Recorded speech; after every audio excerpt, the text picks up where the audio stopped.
Oh, cool. It's so cold. I think last night it was -7. -7. I had to get up fairly early this morning, take my wife to the hospital. She's not been well. We think this time she's got a blood clot in her upper arm. She's been prone to blood clots and going back at least 10 or 11 years now. This would be the third or the fourth one. She's currently in hospital. I'm getting over a dose of some sort of winter bug. I don't know what the hell it is. And there's certainly no riding of bicycles nor motorcycles. Not in this weather. It's just too dangerous. You've got to be mad to go out on two wheels when there's potential for ice on the road. So I just thought I'd bring you into my garage for a quick garage update, because not long ago, a couple of weeks ago, someone actually got into my garage, and I thought I'd update you on that, to say that there has been an individual sniffing around. I think it's a local lad actually. He's not been into the property since, but he's been around, and I actually have seen the person involved, and he has a habit of leaving my gate. I latch on my gate. He leaves it up, and I think he does that to see if I've noticed it, and then if I push it down, it sort of tells him, oh, I think that he's noticed that there's somebody there. And if he leaves it up and it stays up, then that's probably his indication to say there's no one there, he's not spotted that, I'm going to break in. Potentially, that could be what's going through his mind. Or it might be that I'm paranoid. But anyway, I just want to tell you about some of the things that I've done. Obviously, I don't want to give away too much on my security, because a lot of security comes down to keeping stum, not telling people what you've got or what you've done. So I've got to be a bit careful what I say and what I show you. But I think for the benefit of others that have got motorcycles and you want to keep your stuff safe, maybe it's good to share some of this information. And one of the things that I've done, I've put these motion sensors.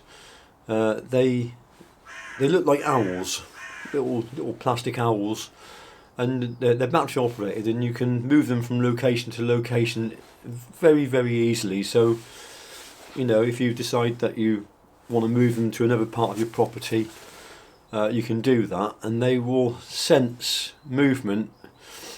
You've got two different ranges, either up to 35 feet or up to 55 feet. So they'll cover quite a large area. And I've got two of them. One sort of covers an area that direction, and one covers an area that direction. So no matter which way you get into my garden, whether you come in through the driveway gates or whether you force your way in through the hedge, because I'm on a property which is on the corner, and so I'm exposed. It doesn't matter which way you come in, these sensors will notify me of someone actually within the boundary of my property. And I've had them running now for the last week, 10 days, and they're working.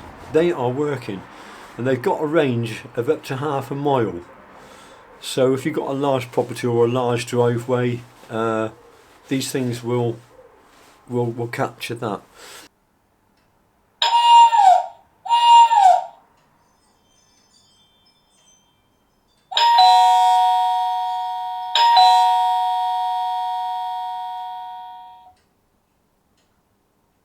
I'll put a link in the description box to where I got these from, and I say this is not a paid promotion because I did buy them with my own money, and I think they're a really good thing to have. The other thing that I've got a couple of security cameras. I'm not going to show you those, but again, they can be moved from location to location very easily. And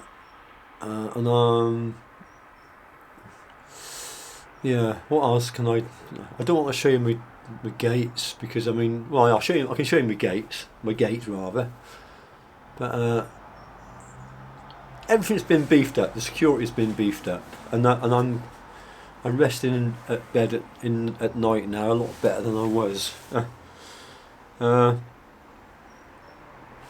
So I'm in the garage at the moment, and you can see I've got the Himalayan here. This is my winter bike. So this one is ready to go. The others, I've got them stored with the seats off. Let's have a quick slurp. Well, I think this may have been the reason why the thief or thieves weren't interested in taking the bikes, because they thought there was something wrong with them. But I don't store the seats on the bikes. So this is the V-Strom. I'll just unwrap them. So basically, yeah, you can see. Can you see that?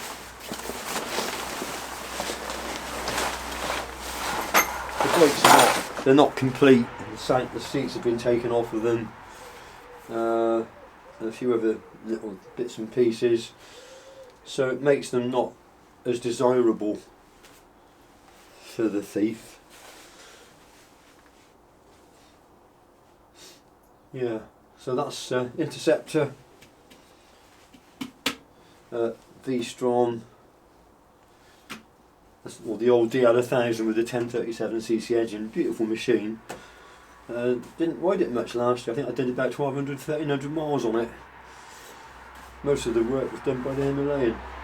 So that's how I store the bikes. But I thought I'd bring you in a bit closer to show you something.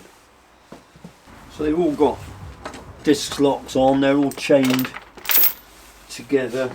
Disc locks on the front, chained at the front. I've basically made it difficult. Oh, let's just adjust the camera. I've made it, let's get the camera to focus on me. I've made it difficult for them. And I'm definitely going to be alerted to any potential break-in even before they've got to within 15-20 feet of the garage. So it's given me time. And what that's given me the ability to do is to monitor the situation with my my cameras, and then to decide whether I need to call the police or not, because I don't think it's necessarily a beneficial thing to actually inform the police unless they're actually breaking in. Then you've got no option, because I've really thought about this long and hard. What would you do in the event of a break-in? Is my camera focused on me? And initially my initial thought was I'll get angry, I'll run out there and I'll beat them up, scare them off. But you just don't know. You don't know what you're facing. You might be facing an individual or a group of individuals that could easily overpower you. They might be carrying knives or anything. You just don't know what you're facing. So it's really a stupid thing to go out and face them. And secondly, if you did overwhelm them or him or her or whatever, and you caused them physical harm, then the book is thrown back at you. And then although you're the victim, you're then the one that goes to court for causing injury to the burglar.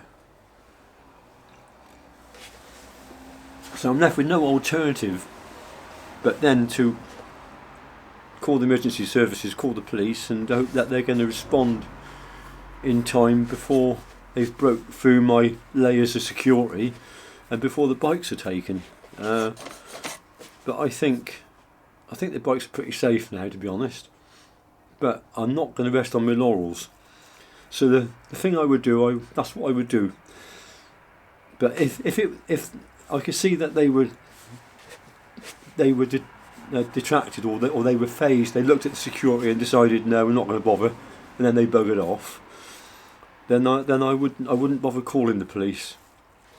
Because I think what happens when you call the police, you'll be given a crime reference number and a sympathetic ear that will listen to you, but it really hasn't done you any favours, because all that it's done is gone onto a database that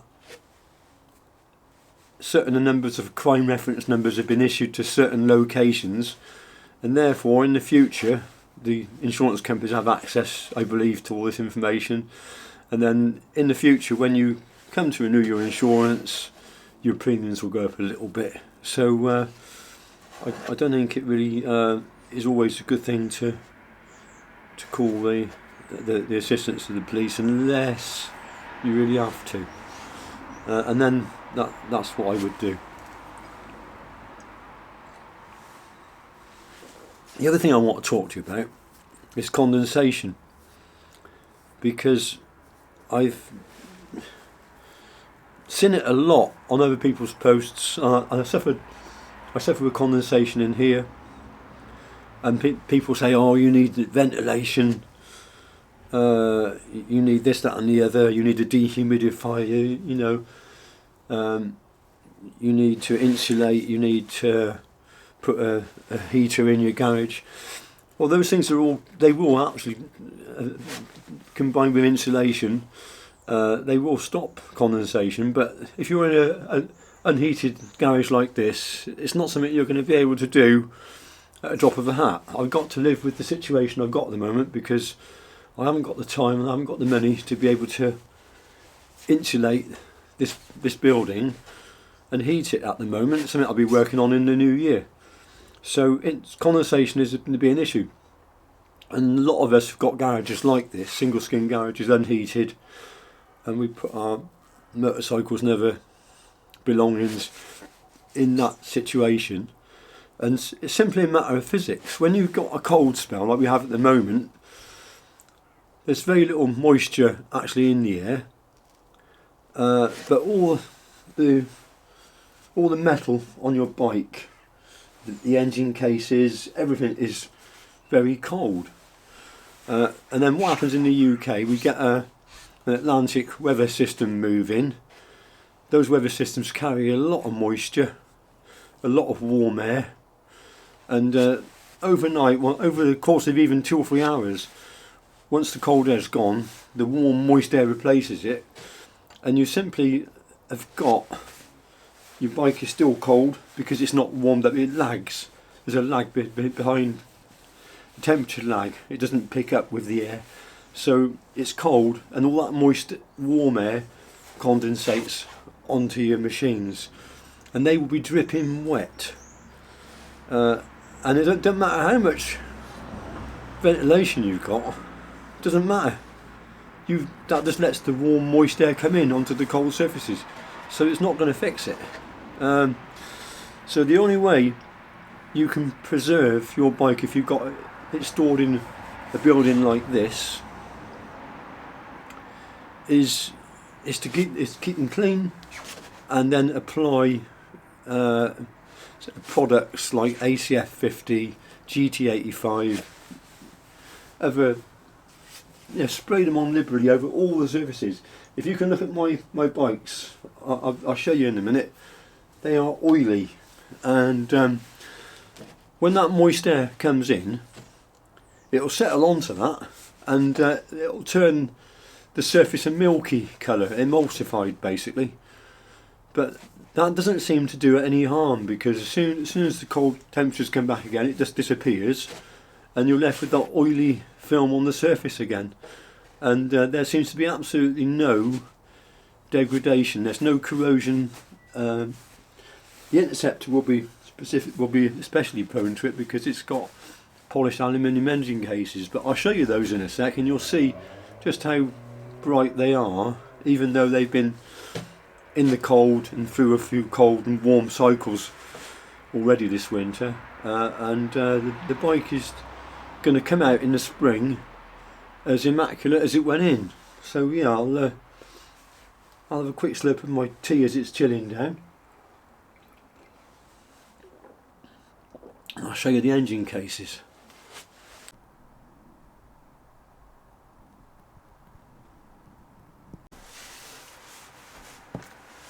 Here they are, lovely engine cases, and if you look at them, you see that they're oily, and that is protecting that engine from condensation. The whole bike was sprayed. In my other workshop I've got a compressor and a spray gun. I misted everywhere, underneath the tank, all over. The bike was completely covered with ACF 50.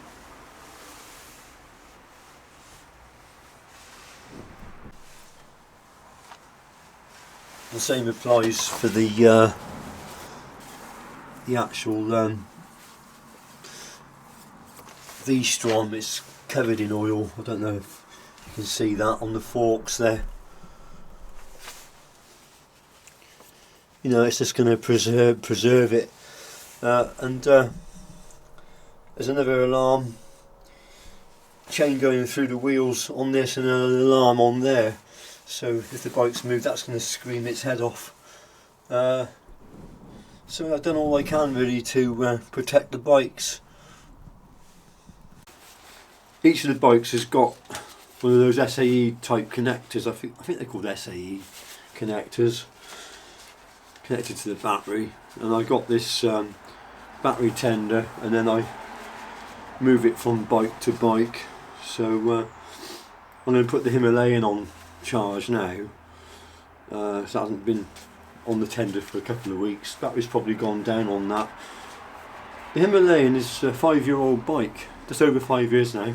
I bought it brand new, and I'm still on the original battery. And I think the only reason why that battery has lasted is simply because when I'm not using the bike, I keep it on a tender, or I keep it on a tender for a spell of maybe a week or two. Then I take it off for 2 or 3 weeks, and I'll put it back on again. And the battery's never let me down in 5 years. So anyway, this is going on to the Himalayan now. Keep the battery topped up. So it's on a solid amber, so that means the battery's dropped its voltage down. Generally, if I connect it in, it will just flash between amber and green, which tells me that the battery is not far below its operating level. But because it's gone on to a solid amber, that tells me the battery's probably dropped down below that level. So anyway, it's on now, and that will keep that battery topped up on the Himalayan. My tea's gone cold now. Things go cold so quick in this weather. It's freezing. I think it's currently about -3, but as I say, this morning when I took Mandy to the hospital, it was -7. Anyway, it's at times like these, you know, when we're in the depths of winter, we start to dream about adventures for the new year. Where we're going to go on our motorcycles or our bicycles, or in my case on my trike as well. Depending on my commitments, I might be out on the trike for a trike ride later today, but it depends if I've got to go and pick Mandy up. I need to be around really. I've got the dogs as well, so it's difficult. It really is difficult. But I've got an invite to go to Norway, to go to the Nordkapp. But I don't know how realistic it is. I can't say I'd be able to go or not, because the way my wife is with her health and having the 2 dogs, it's just so difficult getting the time, getting the chance, you know, to go. Motorcycling adventures are probably going to be short and sweet, maybe sort of grab a couple of 3 days here or a couple of 3 days there. And generally, whenever I go on a motorcycle adventure, it's always go west. Go west, young man, is the saying, isn't it? Well, I'll tell you what, I think I could be going east, because I've been watching a lot of YouTube recently. There's a couple of, or 3 channels particularly I've been watching. One is Two Wheeled Willie. He's a really interesting guy, nice guy. Tame the All Year Motorcyclist, and another one is Volcanic Brown. And I've been really enjoying Volcanic Brown's channel, and he's got a load of different bikes. I think he's got 18 motorcycles. They're all old plodders or slow bikes. He's not into his fast sports bikes. He just likes to plod round the country lanes, and he's based over in Suffolk. My mate says, if you go down that way and you see a sign and it says Essex, he says, turn around, you've gone too far.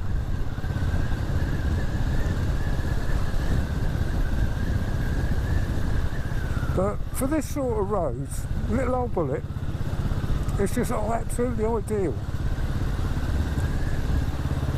I mean, if it ran on water, it wouldn't be cheaper to run. And I've been watching some of his ride-out videos, and just didn't realise Suffolk is a county, or the east of the county, is somewhere I've not really been a great deal, to be honest with you. And I didn't realise how beautiful it is over there. So I think when we get into the spring and early summer, I think I'd like to go over to explore the Suffolk area and the east of the country, and just all around that area. So I've never been over there much. So yeah, go and check out those channels, and then you'll see what I'm talking about. But anyway, fingers crossed. We're not going to get any more problems with break-ins here. I'm pretty sure the electronic devices I've got are going to alert me and inform me as to what's happening, and I can make informed decisions. And I've pretty much worked out what I'm going to do in my own mind if anything untoward should happen. So there's been no problems since anyway, I'm glad to report. So there you go, bit of a garage update. I'm sorry it's not much of an outbound video today, but the weather conditions are against me, and my wife's health and other commitments have really gotten in the way of me producing my normal video. Well, I like to get out, and I like to go camping and experience nature, etc. But it's just not possible for this week. So maybe I'll have something maybe next week for you, or the week after. But unfortunately, we do get things like this happen. So thanks for watching this video. I hope it's been of interest to some of you, and if it makes some of you think about your own security, then it's got to be a good thing. You know, we work hard to get the money to buy these things, and the last thing you want is someone to come in and thieve them and help themselves to them. So I thoroughly recommend those devices that I've got. They're not expensive, they're quite affordable actually, and they do give you a lot of peace of mind. Right, thanks for watching. I'll catch you on the next one. Bye for now.